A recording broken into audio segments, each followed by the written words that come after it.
Cuento una historia en clase que viene al comienzo de un tema de economía. Dice una historia china, habla de un anciano labrador viudo y muy pobre que vivía en una aldea también muy necesitada, allá en China. Hace ya también mucho tiempo. Dice que un cálido día de verano, un precioso caballo salvaje, joven y fuerte, descendió de los prados de las montañas a buscar comida y bebida en la aldea. Ese verano de intenso sol y escasas lluvias había quemado los pastos y apenas quedaba gota en los arroyos, de modo que el caballo buscaba desesperado la comida y bebida con las que sobrevivir. Quiso el destino que el animal fuera a parar al establo del anciano labrador, donde encontró la comida y la bebida deseadas. El hijo del anciano, al oír el ruido de los cascos del caballo en el establo y al constatar que un magnífico ejemplar había entrado en su propiedad, decidió poner la madera en la puerta de la cuadra para impedir su salida. La noticia corrió a toda velocidad por la aldea y los vecinos fueron a felicitar al anciano labrador y a su hijo. Era una gran suerte que ese bello y joven rocín salvaje fuera a parar a su establo. Era en verdad un animal que costaría mucho dinero si tuviera que ser comprado. Pero ahí estaba en el establo, saciando tranquilamente su hambre y sed. Cuando los vecinos del anciano labrador se acercaron para felicitarle por tal regalo inesperado de la vida, el labrador les replicó: «Buena suerte, mala suerte, quién sabe». Y no entendieron. Pero sucedió que al día siguiente el caballo, ya saciado, al ser ágil y fuerte como pocos, logró saltar la valla de un brinco y regresó a las montañas. Cuando los vecinos del anciano labrador se acercaron para condolerse con él y lamentar su desgracia, éste les replicó: «Mala suerte, buena suerte, quién sabe», y volvieron a no entender. Una semana después, el joven y fuerte caballo regresó de las montañas trayendo consigo una caballada inmensa y llevándoles uno a uno a ese establo donde sabía que encontraría alimento y agua para todo lo suyo. Hembras jóvenes en edad de procrear, potros de todos los colores, más de 40 ejemplares. Seguían al corcel que una semana antes había saciado su sed y apetito en el establo del anciano labrador. Los vecinos no lo podían creer. De repente el anciano labrador se volvía rico de la manera más inesperada. Su patrimonio crecía por fruto de un azar generoso con él y su familia. Entonces los vecinos felicitaron al labrador por su extraordinaria buena suerte, pero éste de nuevo le respondió: «Buena suerte, mala suerte, quién sabe». Y los vecinos ahora sí pensaron que el anciano no estaba bien de la cabeza. Era indudable que tener de repente y por azar más de 40 caballos en el establo de casa sin pagar un céntimo por ello solo podía ser buena suerte. Pero al día siguiente el hijo del labrador intentó domar precisamente al guía de todos los caballos salvajes, aquel que había llegado la primera vez, huido al día siguiente y llevado de nuevo a toda su parada hacia el establo. Si le domaba, ninguna yegua ni potro escaparían del establo. Teniendo al jefe de la manada bajo control, no había riesgo de pérdida. Pero ese corcel no se andaba con chiquitas y cuando el joven lo montó para dominarlo, el animal se encabritó y lo pateó, haciendo que cayera al suelo y recibiera tantas patadas que el resultado fue la rotura de huesos, de brazos, manos, pies y piernas del muchacho. Naturalmente todo el mundo consideró aquello como una verdadera desgracia. No así el labrador, quien se limitó a decir: «Mala suerte, buena suerte, quién sabe», a lo que los vecinos ya no supieron qué responder. Y es que unas semanas más tarde, el ejército entró en el poblado y fueron reclutados todos los jóvenes que se encontraban en buenas condiciones, pero cuando vieron al hijo del labrador en tan mal estado, le dejaron tranquilo y siguieron su camino. Los vecinos que quedaron en la aldea, padres, abuelos, de decenas de jóvenes que partieron ese mismo día a la guerra, fueron a ver al anciano labrador y a su hijo, y a expresarle la enorme buena suerte que había tenido el joven al no tener que partir hacia una guerra que con mucha probabilidad acabaría con la vida de muchos de sus amigos. A lo que el longevo sabio respondió: buena suerte, mala suerte, ¿quién sabe? Hace unas semanas comenzamos la historia de la vida de José. Vamos a ver hoy el segundo estudio. Leímos aquellos primeros versículos, sobre todo aquel versículo que decía, el versículo 2 del capítulo 37 de Génesis 37, versículo 2, esta es la historia de la familia de Jacob. José, siendo de edad de 17 años, apacentaba las ovejas con sus hermanos. Vimos que José era muy odiado por sus hermanos por 4 motivos. Había 4 motivos los cuales el odio, el desprecio de los hermanos hacia José iba cada vez más en aumento. El primer motivo era que su padre Jacob lo quería más que a los demás. Y además ese amor, esa predilección por él, Jacob no la disimulaba ni la ocultaba. Había tenido a su hijo José en la vejez, era hijo de Raquel, a la cual quería más que a sus otras mujeres, y ese era el primer motivo. El segundo motivo, le da una túnica de colores, una túnica que significaba realeza, que significaba principado, que significaba primogenitura, alguien importante, que iba a ser como el heredero de todo. Y ahí iba el muchacho de 17 años con su túnica larga de colores por allí. Y eso también causaba odio a los hermanos. El tercer motivo es que José además contaba a su padre la mala fama de sus hermanos. Sus hermanos tenían mala fama, hacían cosas malas y José se las contaba a su padre. Y el cuarto motivo ya fue lo que ya remató los 2 sueños que tuvo, en los cuales no solamente los hermanos se postran a adorarle, sino también su propio padre, su propia madre. Y esos 4 motivos hicieron que cada día le aborrecieran más y más, y que incluso, dice aquí el versículo 4 al final, no podían hablarle pacíficamente. Le aborrecían, no podían hablarle pacíficamente. Versículo 5, aborrecerle más todavía. Versículo 8, le aborrecieron aún más. Versículo 11, le tenían envidia. Os invito a la lectura de Génesis 37, vamos a leer hoy del versículo 12 al 36. Génesis 37, 12, después fueron sus hermanos a apacentar las ovejas de su padre a Siquem. Y dijo Israel a José: tus hermanos apacientan las ovejas en Siquem, ve y te enviaré a ellos. Y él respondió: heme aquí. E Israel le dijo: ve ahora y mira cómo están tus hermanos y cómo están las ovejas, y tráeme la respuesta. Y lo envió del valle de Hebrón, y llegó a Siquem, y lo halló un hombre, andando él errante por el campo, y le preguntó a aquel hombre diciendo: ¿qué buscas? José respondió: busco a mis hermanos, te ruego que me muestres dónde están apacentando. Aquel hombre respondió: ya se han ido de aquí, y yo les oí decir: vamos a Dotán. Entonces José fue tras de sus hermanos y los halló en Dotán. Cuando ellos lo vieron de lejos, antes que llegara cerca de ellos, conspiraron contra él para matarle.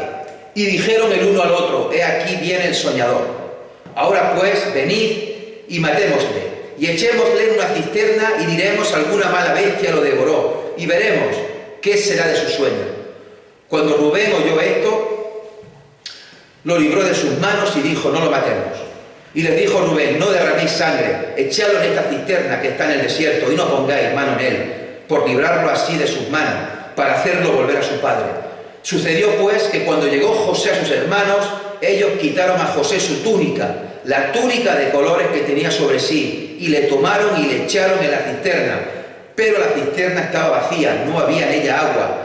Y se sentaron a comer pan, y alzando los ojos miraron, y he aquí una compañía de ismaelitas que venía de Galaad, y sus camellos traían aromas, bálsamo y mirra, e iban a llevarlo a Egipto.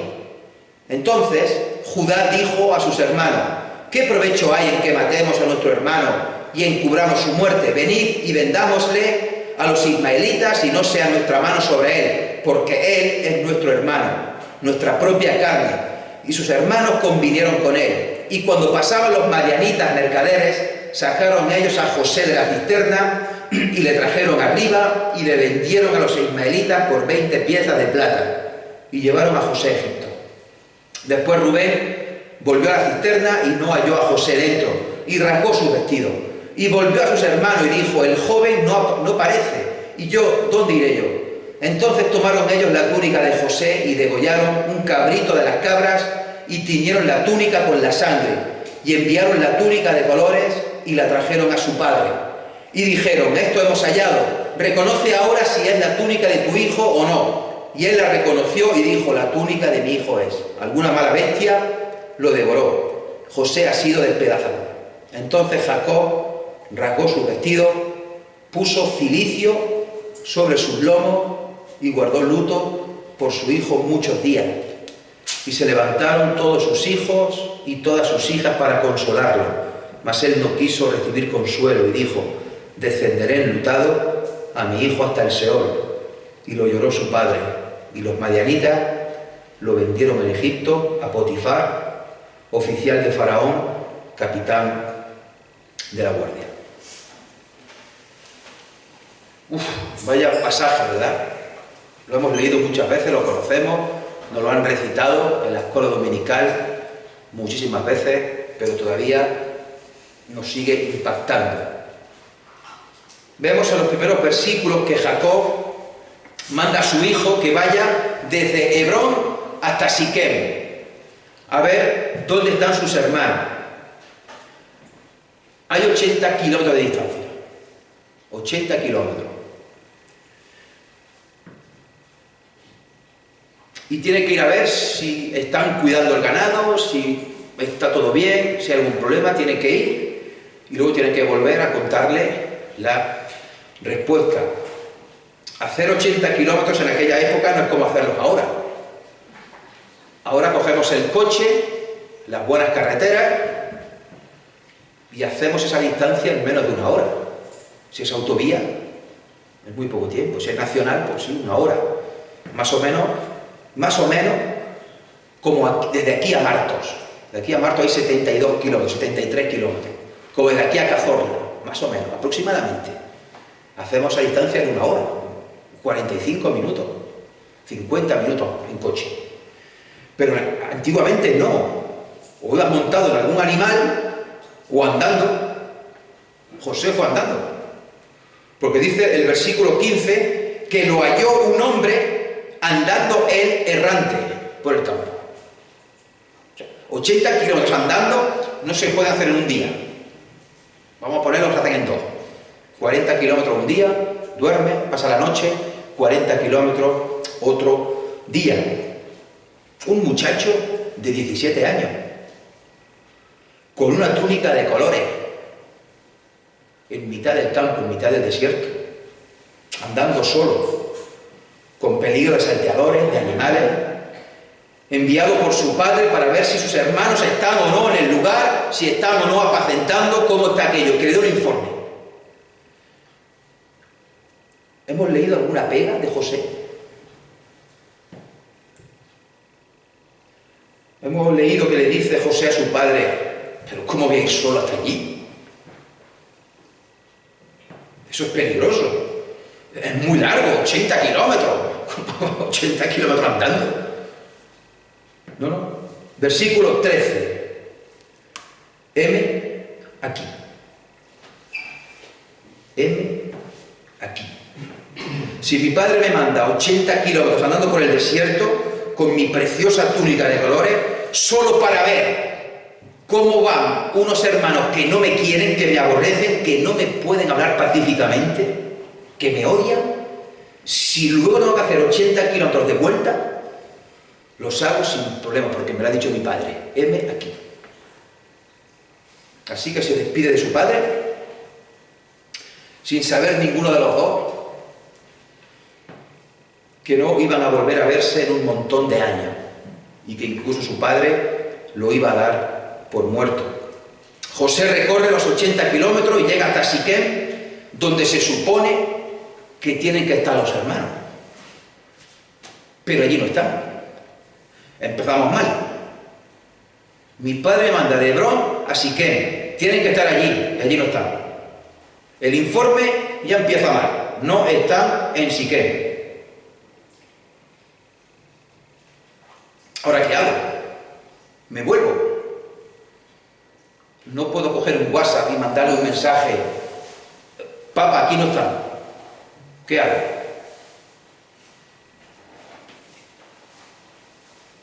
Lo más normal, como digo, hubiera sido volverse y decir a su padre, mira, he llegado allí y no está. José, en vez de volverse, quiere obedecer y complacer al padre.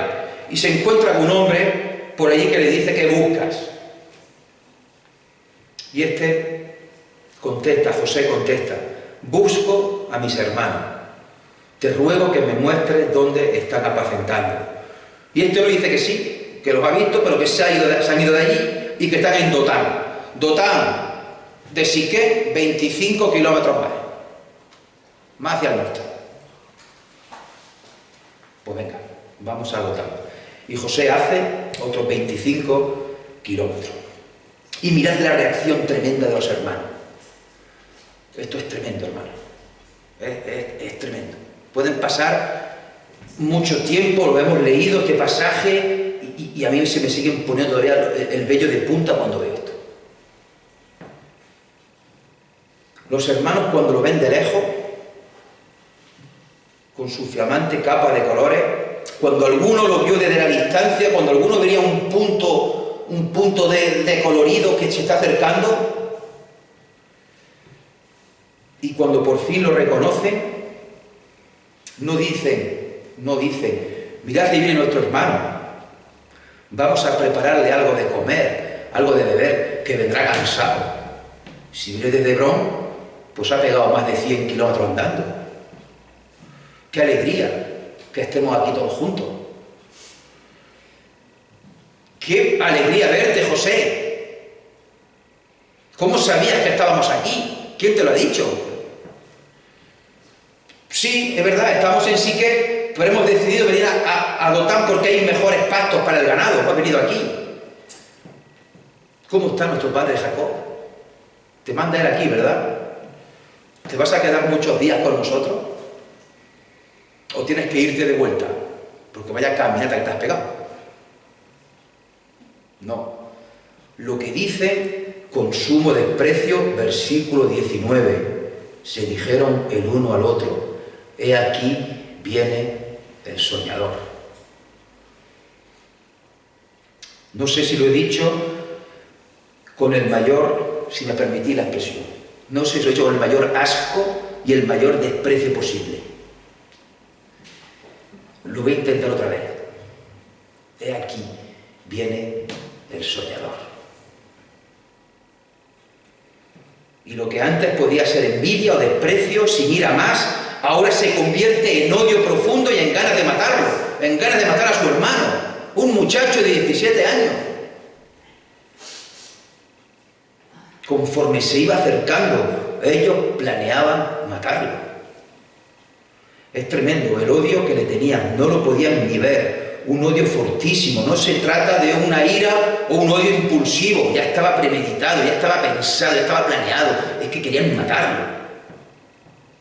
Conforme se iba acercando, iban hablando, conspiraron contra él para matarle.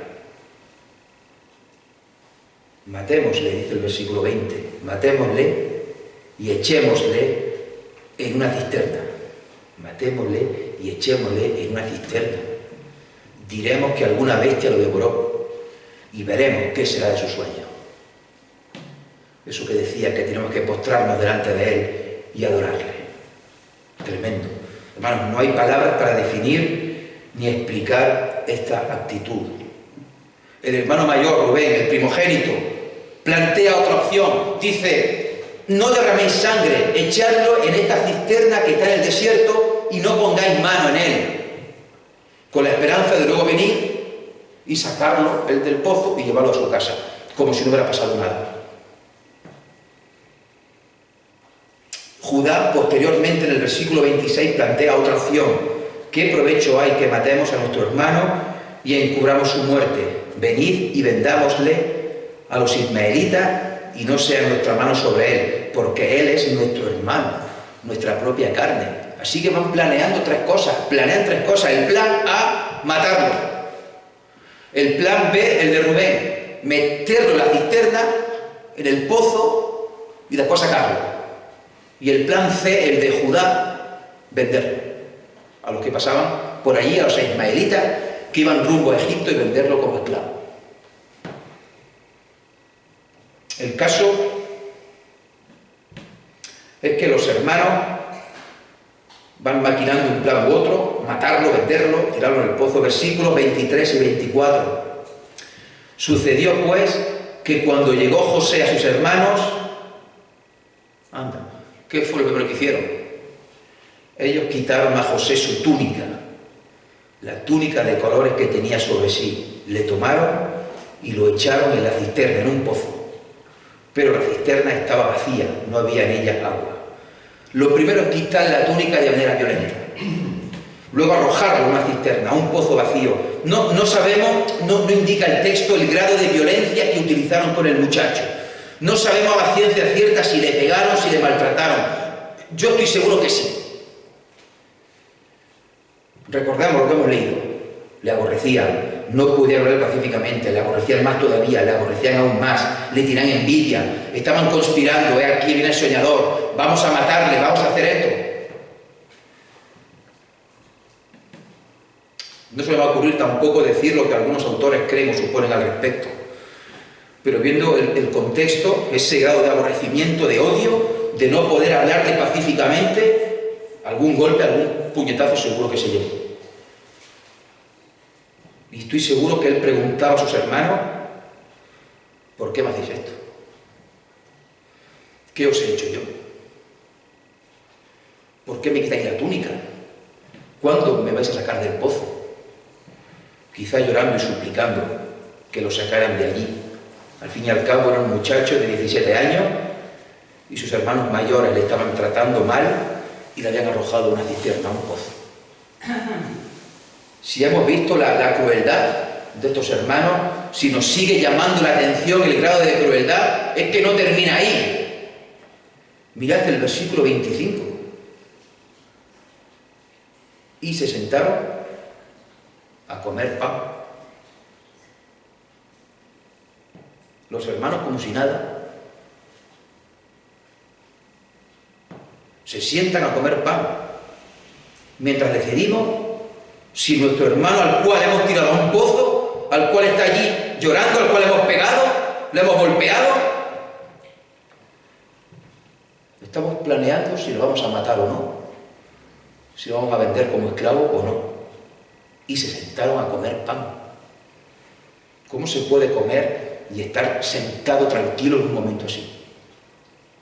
Cuando uno tiene una preocupación muy grande, no le apetece comer. Cuando uno tiene un disgusto muy grande, no te apetece comer. Estos quieren matar a su hermano.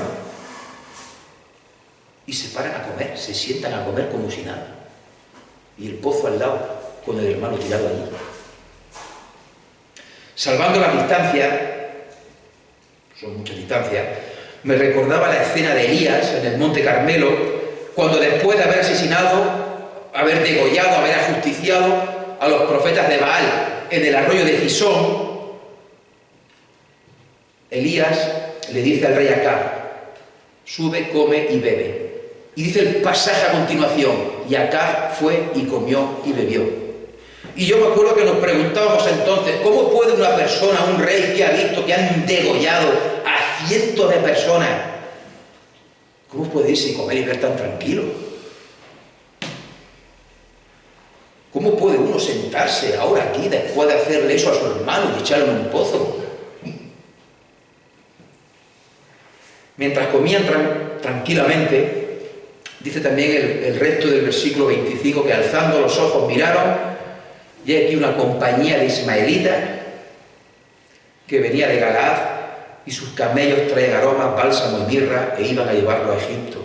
Y es cuando se le ocurre a Judá este plan C que hemos dicho: vender a su hermano, al soñador, venderlo como esclavo.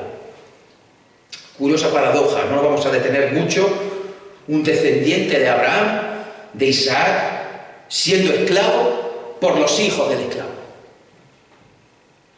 Los descendientes de la esclava Agar, llevándose esclavo al descendiente de Sara. Unos hermanos llevados por el odio, cegados por el pecado, venden a su propio hermano, sangre de su sangre, como un esclavo. Un muchacho de 17 años, verlo desde la lejanía, llegar hacia ellos, máximo desprecio, quitarle de malas maneras la túnica, más que posible, golpe y puñetazo, tirarlo a un pozo seco, sentarse a comer pan, escuchando los quejidos, los lamentos, las preguntas del hermano, venderlo como esclavo por 20 piezas de plata, y seguro que después también oyendo sus lamentos mientras se alejaba rumbo a Egipto. Bueno, al menos no lo mataron. ¿Lo has pensado? Al menos no lo mataron. Al menos Rubén y Judá lo defendieron.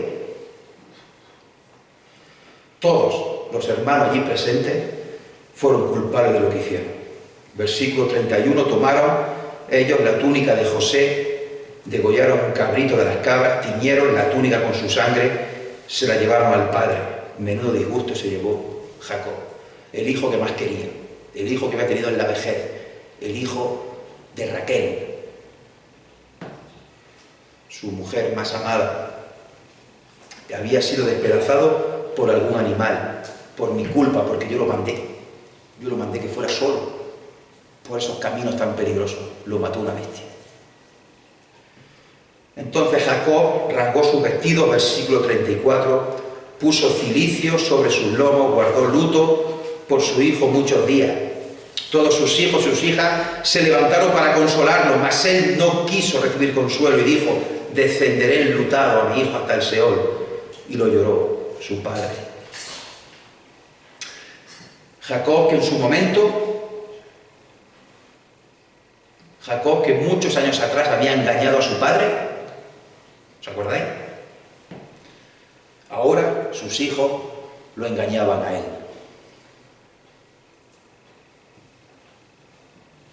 Y volvemos a leer el versículo 2. Esta es la historia de la familia de Jacob. Quiero dejar con vosotros una idea importante, fundamental, para que meditemos en ella. Y es que podríamos pensar, y tomando como ejemplo la historia del principio, aquel anciano labrador de China, aquella historia de la buena suerte o la mala suerte, podríamos pensar, qué mala suerte la de Jacob al enviar a José a Siquem a vigilar a sus hermanos. Qué buena suerte que no estuvieran allí.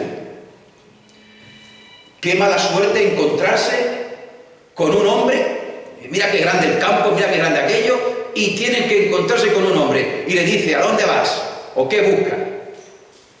Y este tiene que decirle que están sus hermanos en Dotán. Qué mala suerte encontrárselo, qué coincidencia. Y José va allí, a Dotán. Qué mala suerte llegar allí a donde tus hermanos y que piensen el plan A, matarte. Qué buena suerte que Rubén diga: no, vamos a hacer el plan B, echarlo al pozo y después lo saco yo sin que se den cuenta los demás. Qué mala suerte que Judá diga: vamos a venderlo como esclavo. Hermano, ¿de verdad creemos que todo esto fue fruto de la mala suerte o de la buena suerte? ¿De verdad creemos que podía haber salido el plan A, el plan B o el plan C según hubieran querido los hermanos? ¿De verdad creemos que Dios tiene múltiples planes en función de lo que hagamos nosotros? ¿Podía haber salido el plan de Rubén si no se hubiera ido, si se hubiera quedado él allí y él como hermano mayor hubiera dicho: no, va al pozo, no se vende? Y después haberlo rescatado y haberlo enviado sano y salvo de nuevo con su padre. ¿De verdad que creemos, hermanos, que el plan de Dios depende de lo que diga o haga alguno de los hermanos de José? ¿De verdad que creemos que todo esto fue fruto de la coincidencia, del azar, de la buena suerte o de la mala suerte? Juanvi dice muy a menudo, no es coincidencia, es providencia. Hermanos, Dios tenía preparado de manera soberana todo cuanto le iba a acontecer a José. Y José tenía que ir a Siquem primero, y luego tenía que ir a Dotán, y después tenía que ir a Egipto, y después seguiremos viendo todo lo que le sucede, si Dios lo permite. Hermanos, esto no va de azar, esto no va de coincidencia, esto no va de plan A, plan B o plan C, esto no va de mala suerte o mala suerte, esto no va de que podía haber ocurrido cualquier cosa. Esto va de que Dios es soberano y que tenía un plan preparado para José. Al igual que tiene un plan preparado para ti y para mí. Es la providencia de Dios.